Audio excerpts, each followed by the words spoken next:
Aí, José, Glória ao nome do Senhor. Agora parece que vai, né?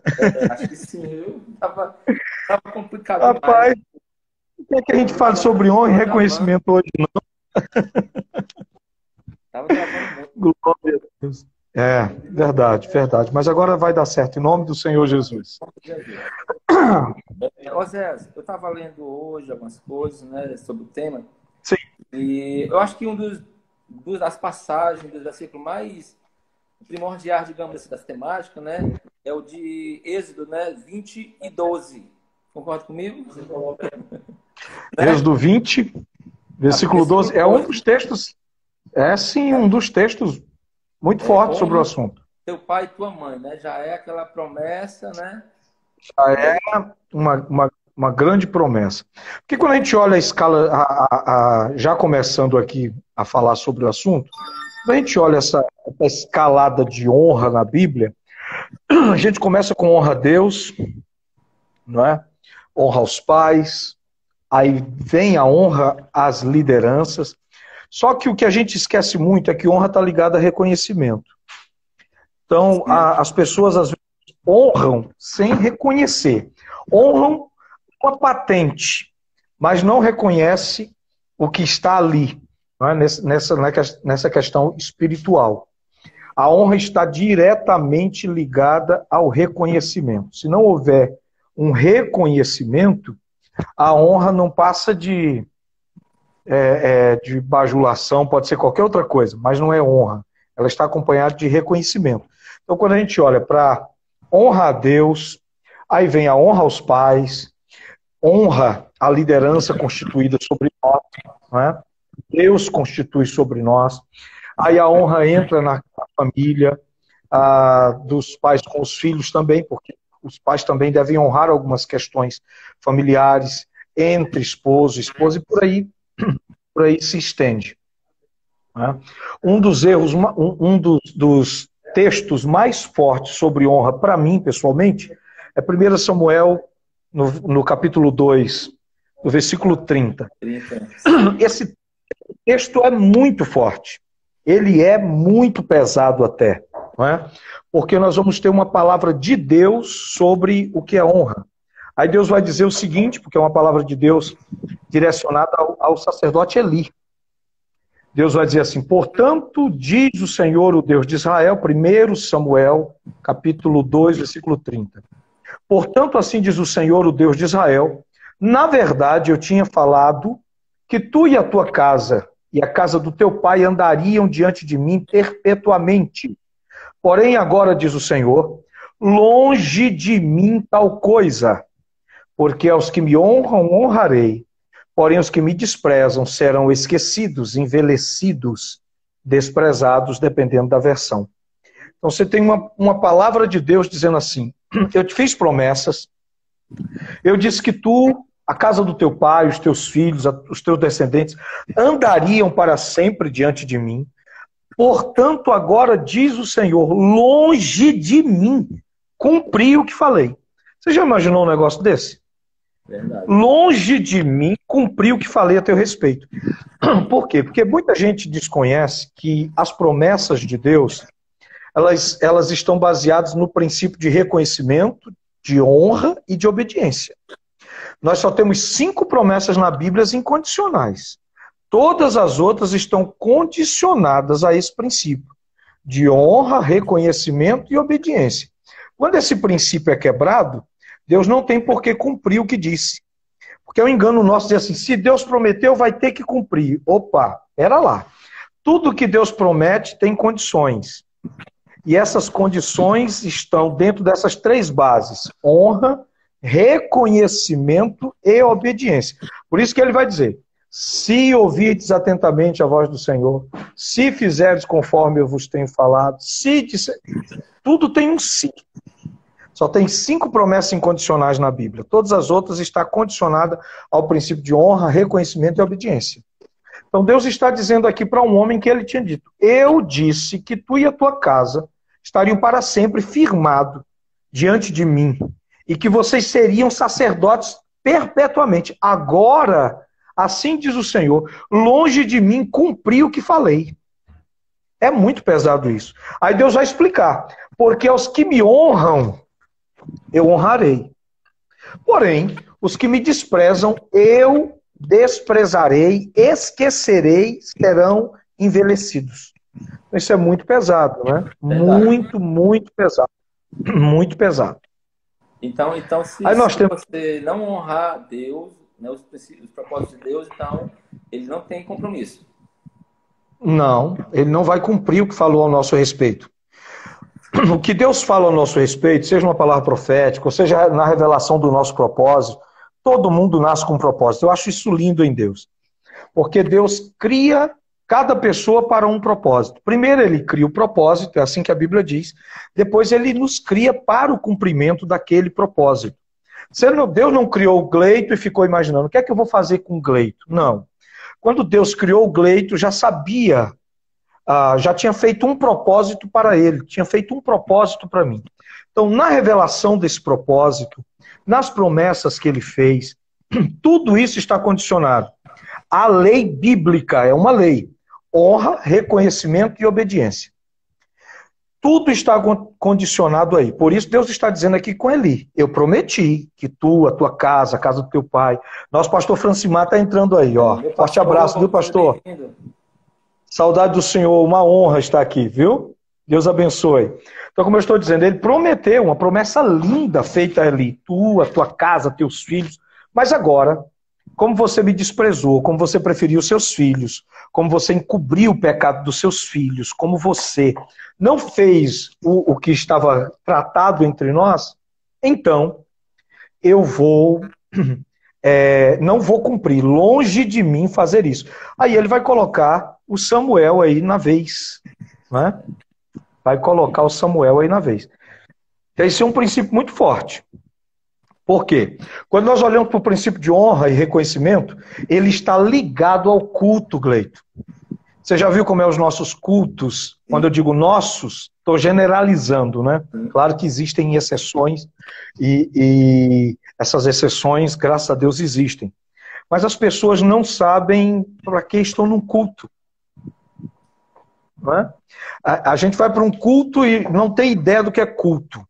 Então Paulo começa falando do culto em Romanos capítulo 12, dizendo assim: rogo-vos, pois, irmãos, o que é rogar? Ele já começa dizendo, rogar. Rogar na Bíblia está ligado a pedir algo a alguém que não quer fazer. É verdade. O rogar da Bíblia é um apelo. É o que faz uma criança. Uma criança roga. Meus filhos rogam. Pai, deixa eu fazer isso? Não. Aí ele pede de novo. Mas pai, deixa eu fazer isso? Eu acho que não é legal para você. Deixa eu fazer isso? Então ele roga até conseguir. Ele pede.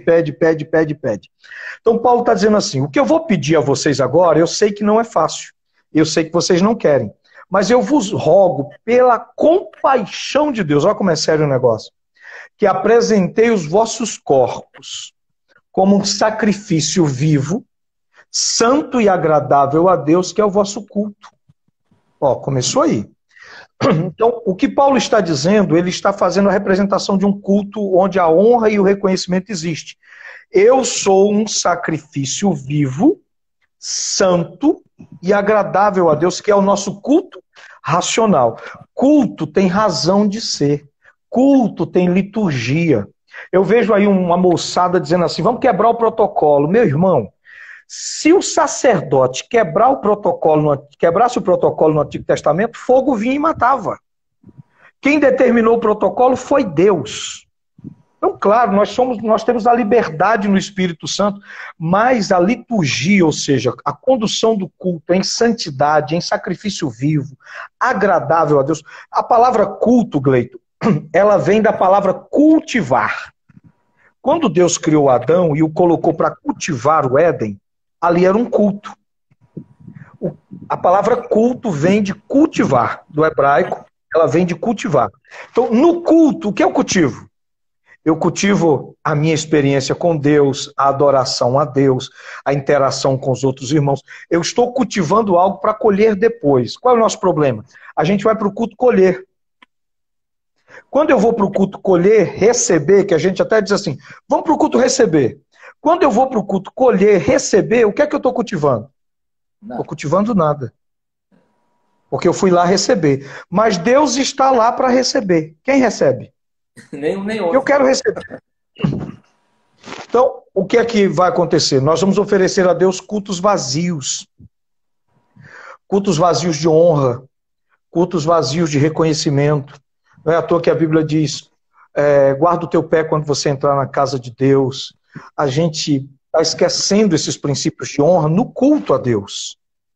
Sim. Princípio de honra no culto a Deus. Se Paulo diz o vosso culto racional, Paulo está dizendo que o culto tem razão de ser, que nós devemos saber o motivo do culto, entender o que é culto, oferecer o que deve ser oferecido no culto, que ele diz um sacrifício vivo, santo e agradável a Deus, ou seja, um sacrifício santificado, santo, agradável a Deus, são os níveis de culto, são os níveis. Aí ele vai dizer, rogo-vos, pois, irmãos, pela compaixão de Deus, que apresentei os vossos corpos como sacrifício vivo, santo e agradável a Deus, que é o vosso culto racional.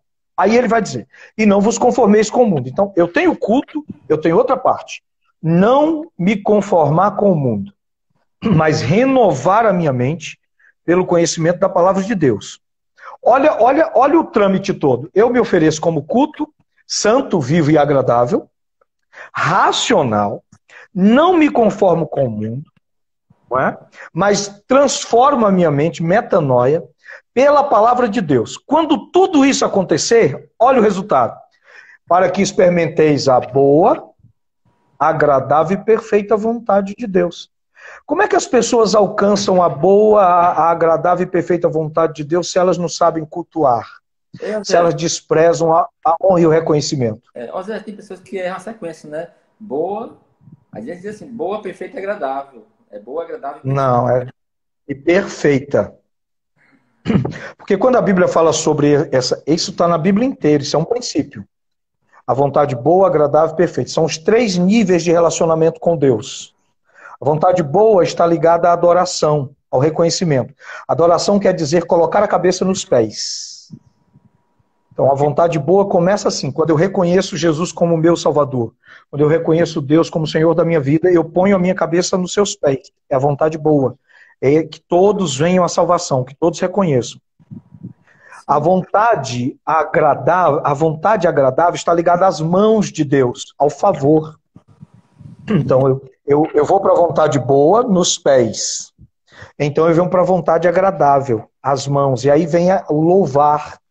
Porque o louvar a Deus não tem nada a ver com o instrumento, tem nada a ver com cantar. Na Bíblia isso tudo é separado. A gente aqui ajuntou tudo e fez uma misturada.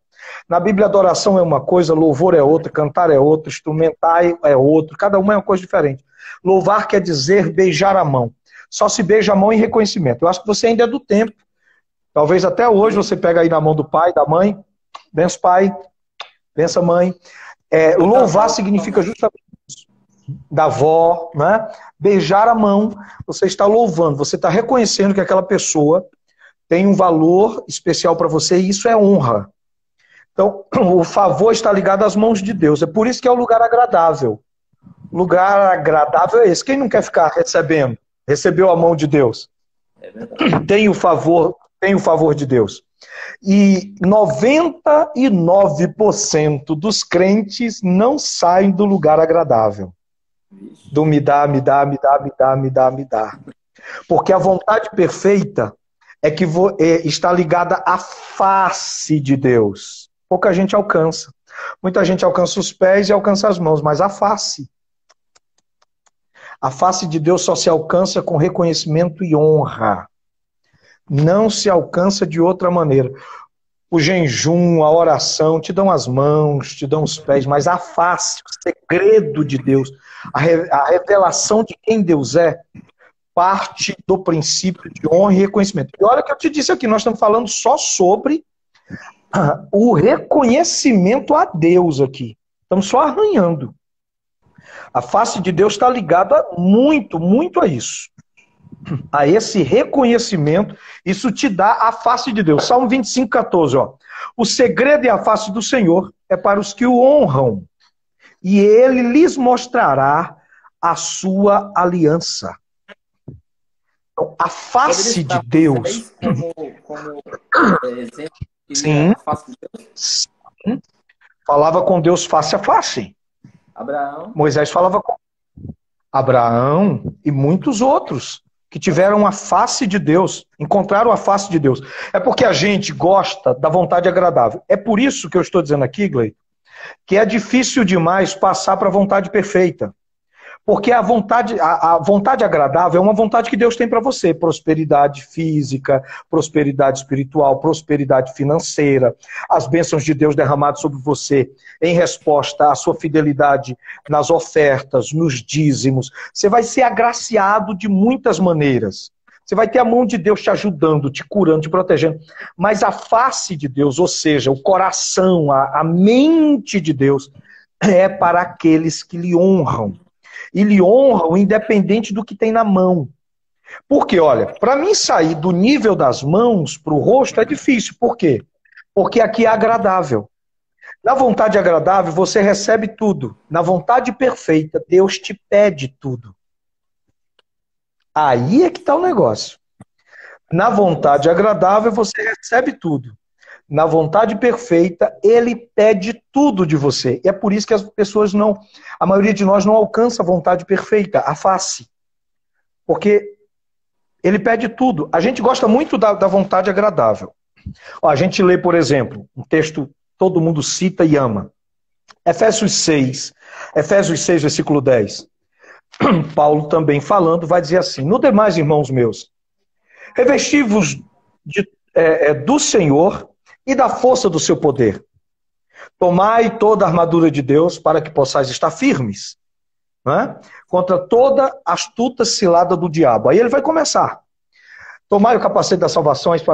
Beleza, a gente ama isso. Vamos tomar a armadura de Deus. Vamos nos revestir de poder contra essa astuta cilada do diabo. Mas o texto não começa assim. O texto começa assim, ó. No demais, irmãos meus, fortalecei-vos no Senhor. Só depois na força do seu poder. O que é fortalecer no Senhor? Conhecer a mente de Deus, conhecer a vontade de Deus, conhecer a Deus. Como é que eu vou seguir um general que eu não conheço? Então, no momento da prova, eu vou perguntar, será que Deus está me conduzindo direitinho? Será que Deus está me vendo? Porque eu não conheço o caráter de Deus, eu só conheço as mãos, só o favor. Mas o caráter de Deus, nós desconhecemos. E aqui entra um princípio que eu tenho ministrado no Brasil todo, fora. As pessoas têm dificuldade de se relacionar com Deus, o Pai. Elas se relacionam muito bem com Jesus, elas se relacionam muito bem com o Espírito Santo, mas com o Pai eles têm dificuldade de se relacionar. Por quê? Porque foi construído no meio cristão um estereótipo de Deus com o chicote na mão para bater. Então a gente, quando vai orar a Deus, a gente passa por Jesus primeiro, pede perdão. Senhor, me perdoa. Né? Jesus, roga aí por mim, tu és o advogado, depois eu vou falar com o Pai. Mas a gente despreza que o que a Bíblia diz assim, ó, porque Deus amou o mundo. Quem amou? Quem amou primeiro? O Pai. Pastor Zé, você é louco dizer que o Pai amou primeiro? Foi Jesus que disse. Jesus olhou para os discípulos e disse assim, eu vos amo porque o Pai vos amou primeiro. E amou tanto que me deu, como resgate por vocês. Então, esse conhecimento nós desprezamos. E nós precisamos ter esse relacionamento com o Pai, um relacionamento de honra e reconhecimento. Não pode ser só a coisa pela metade. Honra e reconhecimento. Por quê? O reconhecimento libera sobre nós a revelação do propósito de Deus para a nossa vida e do próprio Deus. Então isso é muito importante que a gente saiba. Oséias, questão de honra e a obediência, né? Quando Deus fala com Abraão, diz, olha Abraão, sai do meio da tua parentela. Ele não questionou, simplesmente obedeceu. É honra, sim. Gênesis 12, quando Deus chama Abraão e diz, sai da tua terra, do meio da tua parentela, para o lugar que te mostrarei. É porque para o judeu o obedecer está antes do raciocinar. Então quando Deus fala, eles obedecem, pensam depois. Legal. O judeu, isso para eles é o clímax da fé. Eles não param para dar lugar à dúvida. Então eles não param de, será que vai ser? Será que foi Deus? Não. Quando eles ouvem a Deus, eles obedecem imediatamente. Então esse é um princípio lindo. E a Bíblia vai dizer em Hebreus 11 que Abraão saiu como quem via o invisível sem saber para onde ia. Então ele reconheceu que Deus o estava conduzindo realmente para o seu propósito. Tanto que a palavra lá em Gênesis 12, que Deus diz, sai da tua terra, o sai ali é leslerrar, no hebraico. Leslerrar quer dizer sai, mas não quer dizer só sai, quer dizer sai para uma jornada de reconhecimento. Ou seja, a melhor palavra seria sai para dentro de ti. Porque o que Deus está dizendo é o seguinte, Abraão, sai agora da tua terra para uma viagem onde Abraão vai conhecer quem é Abraão. Não sei se você pegou, se você entendeu. Mas Deus está dizendo... Isso é muito forte. O que Deus está dizendo é, Abraão, você vai descobrir quem você realmente é, me obedecendo. Sai do meio da tua terra, da tua parentela, da tua terra, do meio dos teus, e vai para um lugar que te mostrarei. E nessa trajetória, Abraão saberá quem é Abraão. Porque, olha, a gente ama muito os pais da fé. A gente admira muito, tem que amar e tem que admirar mesmo. Abraão é chamado o amigo de Deus. Porque Abraão fez um pacto de amizade com Deus. Basta você ler Gênesis 15. Aquele sacrifício era um sacrifício de amizade. Qualquer pessoa no Antigo Testamento que queria se tornar um amigo tinha que fazer aquele sacrifício em que Deus diz para ele, mata a novilha, mata uma ovelha, parte no meio. Aquilo foi instituído depois por Moisés como um sacrifício de amizade. Então era colocado as bandas de um lado do outro, aí eu estava de um lado, você do outro, e a gente passava por aquilo, e aí se tornava amigo. Porque na Bíblia, o amigo é mais chegado do que qualquer outro parente. Porque a gente chama qualquer pessoa de amigo, mas na Bíblia não. Na Bíblia, a amizade é um pacto. Não é, eu sou amigo do Gleito, não. Para mim, em Israel, para eu ser amigo do Gleito, para chamá-lo de amigo e poder ser chamado, e permitir que ele me chame de amigo, eu tenho que fazer um pacto de amizade. É um pacto, não é só de boca. Geralmente, esses pactos de amizade eram feitos entre o guerreiro e o escudeiro. Por quê? Porque a palavra amigo na Bíblia significa o que guarda as costas. Protege, né? Amigo é o que protege as costas. Então, o guerreiro estava guerreando e o escudeiro ficavam costa com costa, o escudeiro aqui atrás defendendo as costas dele. Ou poderia ser um pacto entre dois guerreiros que só lutavam juntos, um guardando as costas do outro, para que o outro não fosse morto pelas costas. Então, a maioria dos amigos que a gente tem aí não está defendendo as nossas costas, não, né? Está apunhalando pelas costas. Então, Deus faz um pacto Deus faz um pacto de amizade com Abraão. E leva Abraão para uma trajetória onde Abraão ia se conhecer. Porque a gente não dá uma olhadinha em Abraão direitinho antes de Deus trabalhar nele. Olha o que Deus diz para Abraão. Eu vou refinar você com fogo. Isso é o batismo com fogo no Antigo Testamento. Batismo com fogo, a gente pode falar sobre isso depois, na Bíblia não está relacionado ao batismo com o Espírito Santo. Batismo com o Espírito Santo é uma coisa, batismo com fogo é outra coisa. Batismo com fogo na Bíblia é um batismo no nosso caráter. Então Deus já batizava com fogo no Antigo Testamento. Ele vai dizer para Abraão, eu vou te batizar com fogo. Eu vou refinar você. Mas quando Deus pegou Abraão, se a gente for ver aqui, tem gente que perde até a alegria do Abraão. Mas Abraão, antes de ser refinado com fogo, Abraão não era um homem bom. Deus não chamou Abraão porque Abraão era bom. Mas nem pense nisso. Ele não era bom. Deus tem uma capacidade enorme de amar quem a gente odiaria. Deus gosta de gente que a gente não gosta. É um negócio impressionante. Né? É um negócio incrível isso. Então Deus vai chamar Abraão, mas Abraão era mercador de escravos. Abraão vendia gente. Isso depois vai mudar. O Abraão é um mentiroso inveterado. Abraão foge de toda e qualquer situação mentindo. Só para Sara, Só com Sara, Abraão faz Sara mentir 8 vezes no Gênesis. 8 vezes. Eu chamo isso de as feridas que Abraão fez em Sara. Porque eu não sei se todos aí sabem, mas Abraão feriu tanto Sara que Sara deixou de seguir Abraão. Abraão continuou peregrinando e ela ficou na tenda. Ele tinha que rodar, rodar e voltar. Andar, andar e voltar, porque ela não o seguia mais.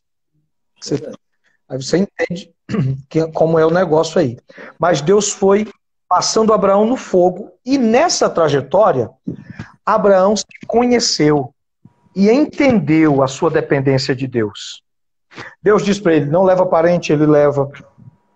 No dia que Abraão sai da sua terra levando o seu sobrinho Ló, que era órfão, Deus passa 13 anos para falar com Abraão. Sabe quando é que Deus vai falar com Abraão de novo? Quando Abraão manda Ló ir embora. A Bíblia diz, e despedindo Abraão a Ló, lhe apareceu o Senhor naquela noite. Era um empecilho, né, para ele. Era um empecilho na vida dele. Era um empecilho para o ministério dele. Então Abraão vai entender isso. Abraão vai com aquela história de Sara para engravidar Agar. Olha como a gente diz aqui no Piauí, uma gambiarra. Agar diz assim, eu não tenho filhos, para que a promessa de Deus se cumpra, engravida aqui a minha serva, e quando ela estiver parindo eu vou entrar por debaixo dela, ela vai parir em cima de mim, o menino vai passar no meio das minhas pernas e vamos dizer, o filho é meu. O interessante, Zé, Também não... tu me falou agora há pouco, que o judeu ele não questiona, né? Obedece primeiro. Não. Abraão, ele ficou, né, ficou meio que duvidoso, né? Já sou velha, minha mulher é velha, e aí, né? Quis fazer um gambiarra. Sim. E aí o que acontece? Deus não estava naquele negócio. A ponto de Deus aparecer para Abraão, depois de dizer assim, Abraão, Gênesis 19, eu sou El Shaddai. El Shaddai quer dizer o Deus Todo-Poderoso. Abraão, eu sou El Shaddai, o Deus Todo-Poderoso, anda na minha presença com perfeição. O que Deus está dizendo é, não preciso do teu jeitinho, não preciso das tuas ajudas, não preciso das tuas gambiarras, eu sou El Shaddai, eu posso fazer tudo que eu disse que posso fazer, contanto que você ande na minha presença e seja perfeito. Então, olha a condição imposta aí, não é? Olha a condição. Tem alguém dizendo aí, então Ló foi um empecilho na vida de Abraão? Sim. Deus disse, sai do meio da tua parentela, ele levou. O nome Ló quer dizer véu. Ló significa véu. Então Abraão saiu da sua terra com um véu no rosto. E enquanto Ló não saiu, Deus não se revelou a Abraão. Por isso que a Bíblia vai dizer, no dia que Abraão despediu a Ló, Deus lhe apareceu e lhe fez promessas. Então tem coisas que Deus tem para a tua vida, que você quer botar 3, 4 pessoas no meio e não consegue fluir no propósito de Deus, porque Deus te dá uma porta e você leva um monte de gente para dentro dessa porta. E aí fica um véu no teu rosto, você não consegue ver até que isso seja realmente tirado. Certo. Zé, uma pergunta. Deus, ele honra, ou na Bíblia, né? Ele honrou pessoas? Sim, ele não precisa honrar, né? Mas ele honra. Né? Nós temos muita gente honrado por Deus, o próprio Abraão, Isaac, Moisés. Olha uma honra que Deus deu a Moisés. A Bíblia diz que quando Deus estava no cume do Sinai, lá no cume do Sinai, ele de cima do Sinai falava com Moisés para que o povo ouvisse. Então a Bíblia diz que Deus falava com Moisés para que o povo ouvisse. Aí o texto diz assim, para que o povo cresce em Moisés. Olha que coisa. Quer dizer, o que Deus está dizendo é, eu posso falar só com Moisés, mas eu estou falando com Moisés para todo mundo ouvir, para que todo mundo saiba que eu estou com Moisés. Sim. Você acha que Deus não fala com seus pastores? Fala. Deus se revela aos nossos pastores, Deus dá visões, tá? E por que às vezes Deus toma um profeta, um pregador, alguém e fala com o pastor diante da igreja? Não é por causa do pastor, é por causa do povo. Deus quer que o povo saiba que ele está com aquele pastor. Para quê? Para que o povo honre esse pastor. Para que o povo tema tocar nesse homem. Tema se levantar contra ele. É por isso que Deus falava com Moisés, para que o povo ouvisse e soubesse que Deus estava com Moisés. Né? Então Deus está honrando Moisés. Olha outro jeito lindo com Abraão. Nós temos um lugar na Bíblia que a gente chama de paraíso, né? Está lá, estava dentro daquilo que a gente chama de Seol na Bíblia. O Seol tem duas partes. Uma parte é o Hades, o Tártaro. A outra parte é chamada de paraíso. Era chamado de paraíso até Abraão chegar lá. Porque Deus resolveu honrar Abraão, e é o próprio Deus que chama o paraíso de o seio de Abraão. Para honrar Abraão. Então, você imagina isso, a gente colocar aqui na nossa mente, Deus dizer assim, eu criei um paraíso e nunca coloquei o nome, mas eu tenho um amigo. É por isso que Deus chama Abraão de amigo, é porque eles fizeram um pacto de amizade lá em Gênesis 15.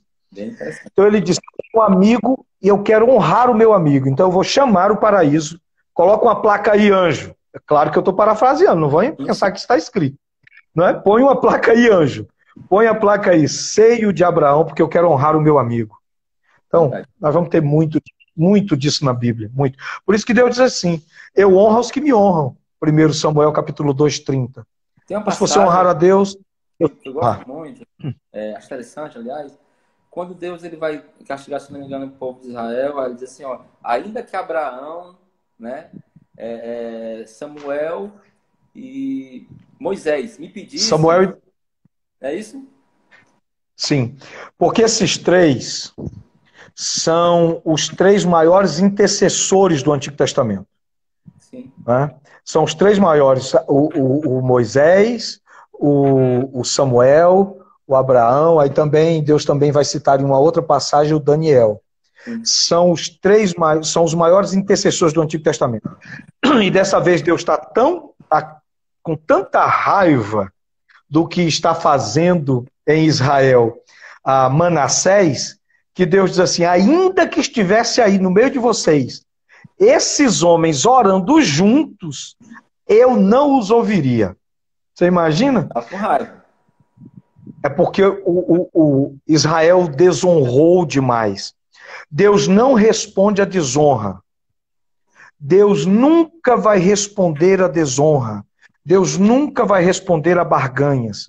Deus responde a fé e a reconhecimento. Está em toda a Bíblia. Né? Então, a face de Deus... Porque aqui hoje a gente vê tantas pessoas desonrando os mais experientes, os mais velhos. Hoje a questão dessa cultura da honra aos mais velhos foi perdida, né? Muito, muito. A Bíblia diz assim, diante das cãs, ou seja, dos cabelos brancos, te curvarás e honrarás. Então Deus é um mandamento de Deus em Israel, que diante dos cabelos brancos, dos mais velhos, a gente tem que se abaixar, honrá-los, dar o nosso lugar para eles, servi-los, oferecer ajuda a eles, né?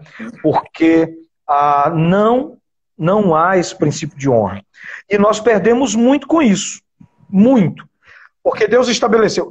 Deus honra tanto, estabeleceu tanto a honra, que quando eu vou falar de honra, eu gosto de citar isso. Porque foi um negócio que eu bati durante muito tempo perguntando a Deus, estudando e buscando. Porque Deus disse a Moisés assim, Deus está mandando Moisés fazer o tabernáculo, faz a pia de bronze, faz o altar de incenso, faz o altar de holocausto, faz tudo. Aí Deus vai dar uma ordem, a partir do capítulo 30 e por aí vai no Êxodo, 25 já começa alguma coisa ali, até que Deus diz assim, e faça bandejas de bronze. Para quê?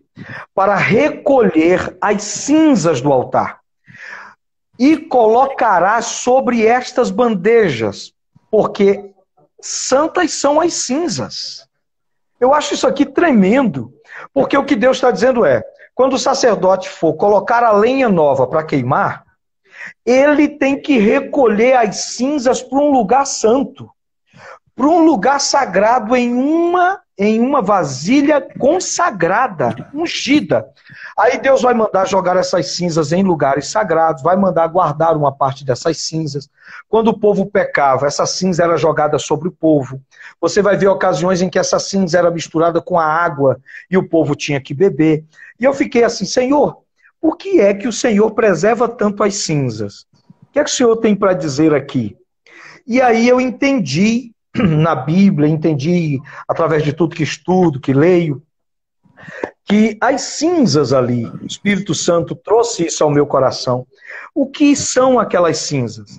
A lenha que foi queimada. A lenha que manteve o altar de incenso aceso, o altar de holocausto aceso, a menorá acesa, porque Deus deu uma ordem. A ordem é que todo fogo dentro do santuário deveria vir do altar. Isso aqui é uma coisa que eu preciso falar. Vou abrir uma aspa aqui. Quando Moisés inaugura o tabernáculo, quando o templo de Salomão é inaugurado, quando o templo de Zorobabel é inaugurado, eles preparam um altar e eles clamam por fogo. Então Deus manda o fogo. Quem acendeu o altar de holocausto foi Deus. O fogo veio do céu. No tabernáculo de Davi, no templo de Salomão e por aí vai. Por quê? Porque Deus deu uma ordem. O fogo no altar de holocausto, no altar de sacrifício, no altar de incenso, na menorá, o fogo no tabernáculo não podia ser produzido por homens. Você lembra que tem 2 sacerdotes na Bíblia que levam diante do Senhor fogo estranho? Estranho, é verdade. E Deus mata esses sacerdotes. Agora a pergunta é, o que é fogo estranho? Fogo é fogo. Quando a Bíblia chama fogo estranho, é um fogo que não saiu do altar que Deus acendeu.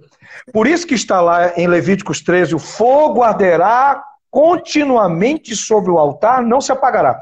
Porque quando eles tinham que levantar aqui a tenda, 4 coatitas levavam um braseiro nas costas para manter o fogo que Deus acendeu na inauguração do tabernáculo.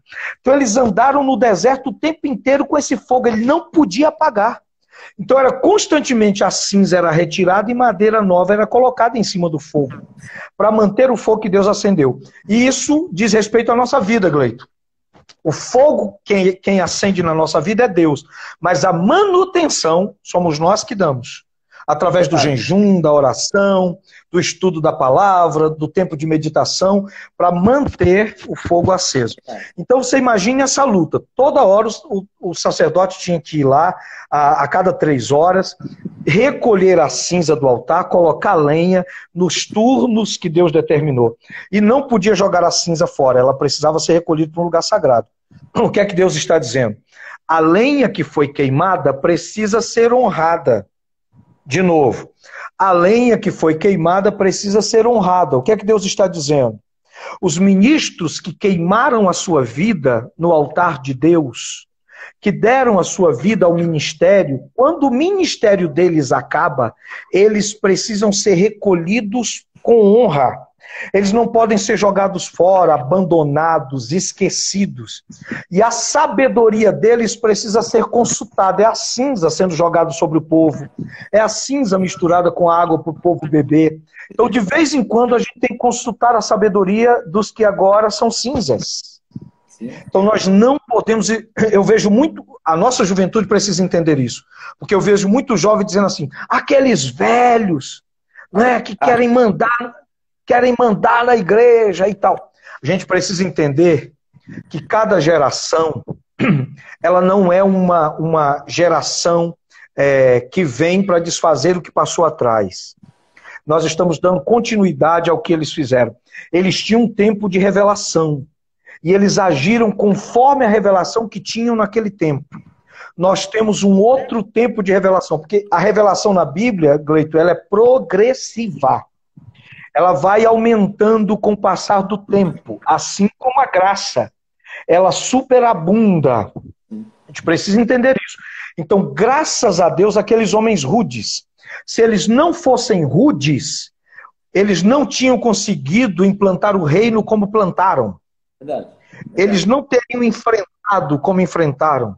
Então, eu tive pastores aqui no Piauí, no Maranhão, que evangelizaram o estado inteiro em cima do lombo de um jumento, sendo rude. mantendo a igreja guardada em oração. Então, eles não podem ser esquecidos.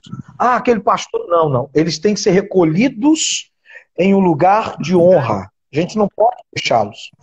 Eu preguei recentemente em uma convenção, recentemente, tem quase um ano, e eu falei sobre isso na convenção.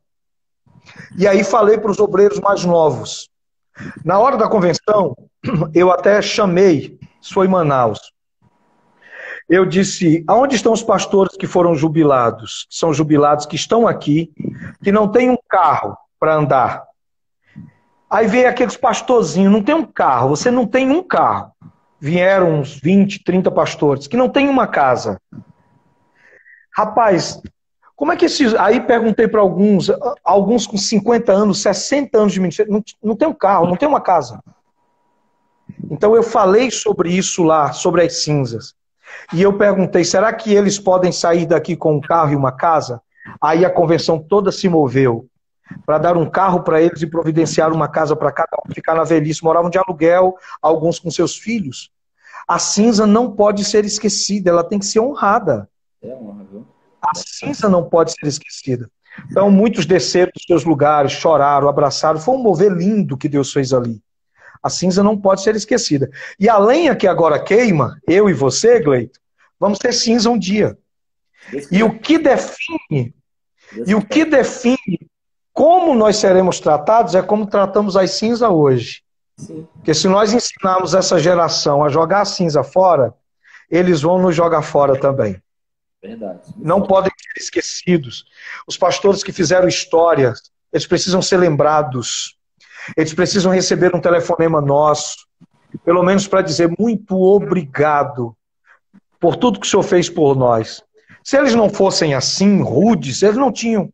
Eu conheci um pastor tremendo, o pastor Lázaro, em Tangará da Serra, Mato Grosso do Sul. A história dele é tremenda. Ele plantou uma igreja, hoje está bem velhinho, mas algo extraordinário que ele plantou ali. Mas quando ele começou a igreja, o local lá, Tangará da Serra, era um local de poceiros. Toda vez que um crente fazia culto, não conseguia. Eles quebravam tudo, botavam para correr. E ele era valente. Então ele pediu para o pastor, deixa eu dirigir culto lá. E o que foi que ele fez? Pegou um rifle papo amarelo, uma mesa, e foi para o meio dos poceiros. E botou a mesa e o rifle em cima. E disse assim, para quem quer o evangelho, eu tenho a Bíblia. Balançou. Agora, para quem quiser bater em mim, me fazer correr daqui, eu tenho o papo amarelo, porque se aqui tem homem, chegou mais um. Eita. Então aqueles poceiros acharam a ousadia dele tremenda. E disseram, rapaz, agora chegou um pastorzinho homem, macho aqui. E nunca ele foi botado para correr de lá e plantou uma igreja que hoje é uma igreja gigantesca. Então, se eles não fossem rudes, como seriam as coisas? Eu conheci um pastor que ele fazia viagens missionárias, porque os lugares eram assim. Eu gosto de conversar com esses pastores. Eles ganhavam as pessoas no interior, e era uma aqui, daqui a 20 quilômetros outras, daqui a 15 quilômetros outras. Verdade. E eles saíam de casa e ficavam 7, 10, 15 dias fora de casa, no lombo de um jumento, dando ceia para esses irmãos. Eles saíam, iam na casa de outro, atravessava rios. O pastor da convenção daí mesmo do Ceará, ele me contou, não sei se é mais o mesmo, não sei se é o pastor João Bezerra, é?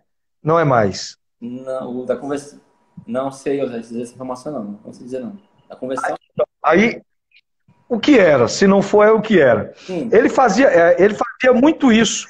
Ele atravessava rio nadando com uma corda amarrada na cintura e a outra ponta na bicicleta. Então ele atravessava o rio nadando e depois puxava a bicicleta. Isso muitos pastores já me contaram isso. Amarrava uma ponta da corda na bicicleta, a outra na cintura, atravessava o rio nadando e depois puxava a bicicleta no leito do rio para continuar indo. Eu conheci pastores então, que faziam isso, atravessavam o rio com a roupinha nas mãos, chegava a ficar de roupa. Pois é, então. Aí ele saía. Aí ele ganhou um rapaz no interior que era forrozeiro. Aí o cabo aceitou Jesus. Aí ele perguntou para ele, você quer receber a crença? Ele disse, quero receber a crença. Aí ele orou por ele. Senhor, agora teu filho está recebendo a crença, né? Naquele tempo era receber a crença. É a crença. Aí quando ele aceitou Jesus, ele disse, agora você é crente, você não pode mais tocar forró, você não pode mais isso, você não pode mais aquilo. Começou aquele negócio todo, né? Do não pode, não pode, não pode, não pode, não pode, não pode. Acaba disse, tá bom. Só que quando o pastor foi embora, aquele cara era o único que fazia nas palhoças, não tinha energia, não tinha nada. Ele ficava no terreiro tocando forró para o povo dançar. E agora o povo vinha atrás dele para contratar ele, ele dizia, não posso porque agora eu sou da crença, eu recebi a crença. Aí dos crentes. E aí e o pastor foi embora e disse assim, daqui a um mês eu venho aqui te batizar, para batizar ele nas águas. E aí todo mundo, você tem que tocar, você tem que tocar. Aí ele disse assim, rapaz, é o seguinte, eu recebi a crença daquele pastor. Então eu só posso tocar depois que eu entregar a crença para ele. Porque ele me disse que eu não posso isso, não posso isso, não posso isso, não posso aquilo.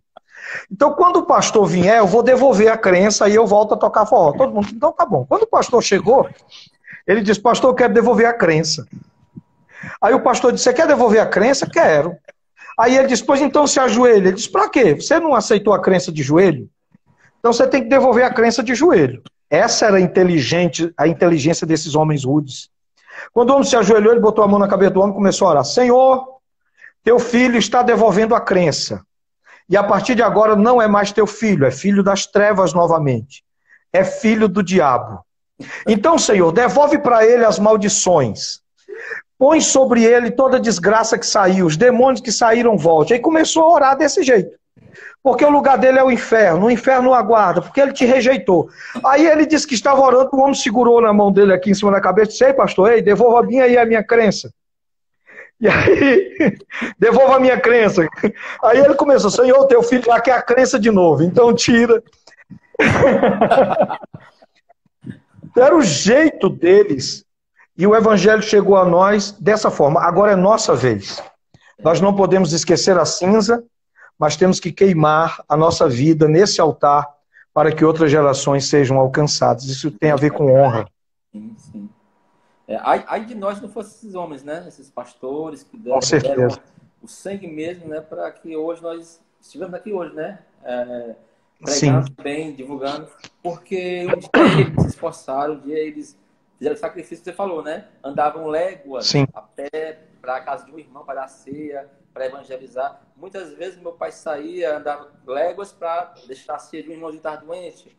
Né? Então, assim, não é coisa tão longe também, é coisa que é um pouco recente ainda. Mas, infelizmente, as pessoas esqueceram, né, de honrar, esquecem de honrar. Por exemplo, hoje você vê poucos filhos pedindo a bênção ao pai, à mãe. Esqueceram. É desonra. Fácil, né? Porque isso é um negócio. A bênção de Deus para os filhos está nos pais. É só ler a Bíblia. Os pais têm uma bênção para os filhos. Então o pai deve abençoar. Até os que estão aqui me ouvindo, eles já podem fazer isso, porque a gente faz de uma forma diferente do que a Bíblia ensina, por causa de cultura. Mas isso precisa ser rompido.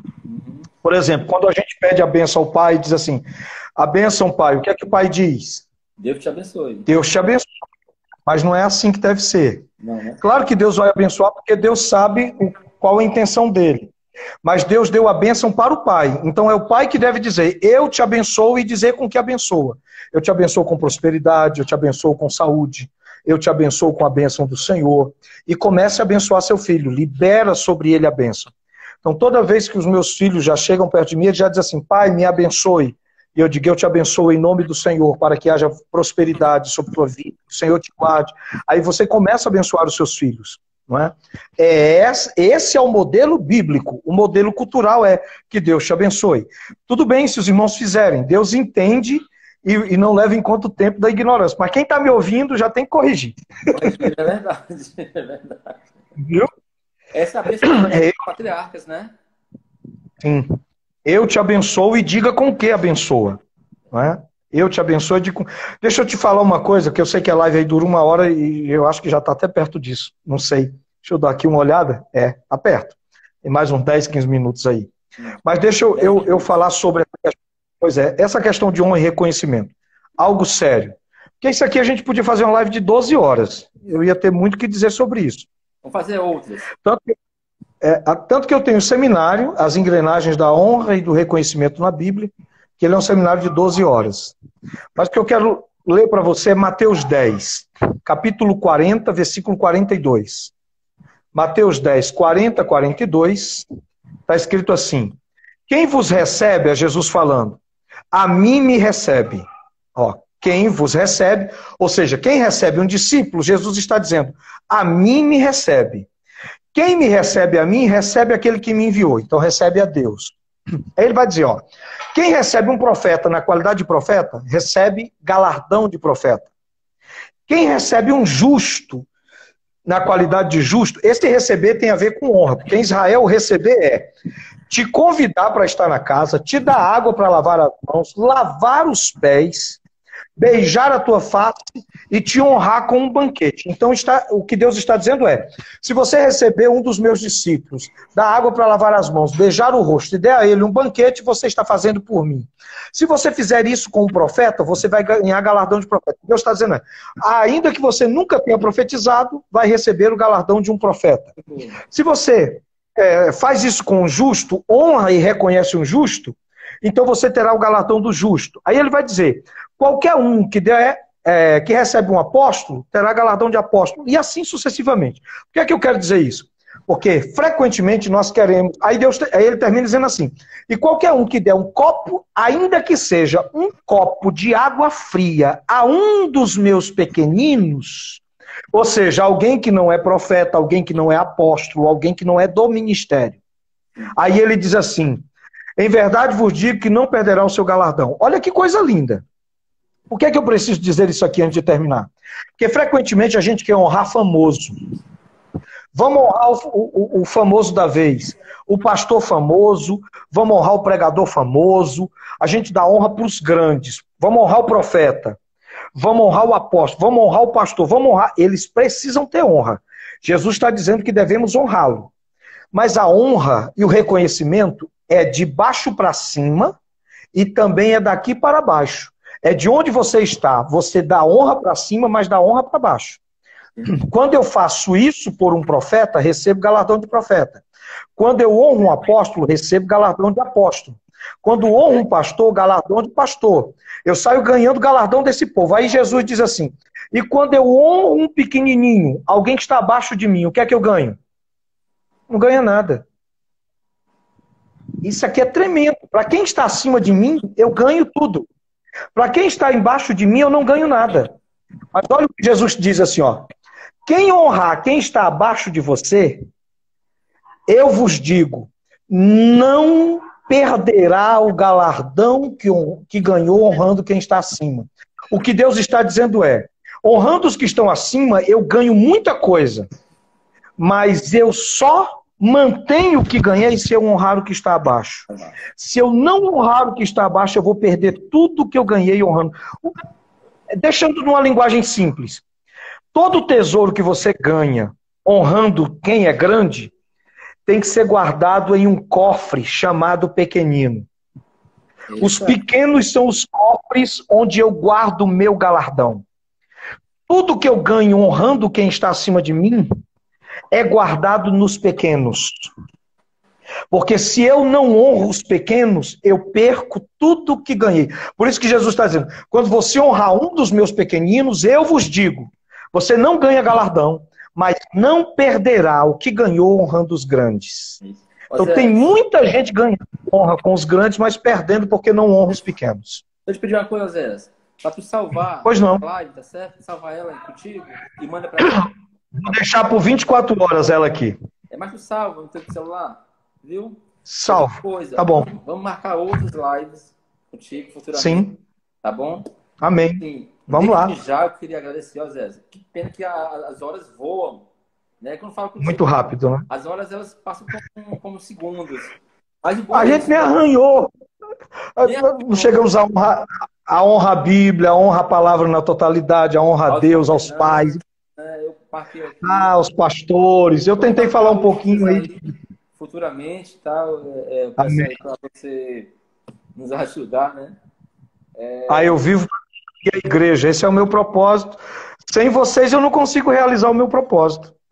Ó, tu salva, Zé, no teu celular mesmo, pra gente depois... Tá bom. Viu? E Assim, desde passo já, para você. muito obrigado, é muito gratificante falar contigo. Eu não perco Amém, mais meu nada, eu amigo. gosto de ficar participando, ouvindo, aprendendo. Você é Glória a um Deus. amigo, um irmão. Eu sempre falo pra você, é um amigo, é um irmão, é um presente de Deus para nossas vidas. Amém. A juventude de Amém. Renobara lhe ama. Aliás, a igreja de Renobara lhe ama, né? E eu amo muito essa igreja. Muito obrigado sempre pelo carinho de vocês. O querido pastor Francimar, meu abraço. Estou seguindo ele sempre. É um homem de Deus. Gosto muito da palavra. Eu vi aí a Samira também, Jean. Eu vi aí muita gente que eu amo demais, que eu amo demais, que eu amo demais. Cleito, vamos dar um sorrisinho, porque eles vão tirar um print. Certo. E eles vão botar nos stories dizendo assim: essa live me abençoou. Amém. E aí eles vão nos marcar lá, tá bom? Tá certo. Vamos lá. Dá aquele sorriso. Quando eu tô sorrindo, meu olho fecha. Eu não sei se acontece isso contigo. Que bom também. Eu vou fazer um coração. Meu coração é torto. Pronto. Olha lá aí. Tira o print aí. Glória a Deus, viu? Gleito, muito obrigado pela oportunidade, viu? Te amo muito, meu amigo. Deus abençoe grandemente, viu? Gardi, eu sei que você tá aí por detrás. Vem cá, Gardinho, vem cá, Te Gardinho. amo, Vem cá. Vem aqui, Gardinho. te amo muito, viu? Ó, Beijo, saudade. Te amo muito vocês. Muito. outra regra aqui, Vandinha aí, Jardênia, gente, amo vocês. Pastor Zé. Ô, Bino! O Bino tá crente, tá?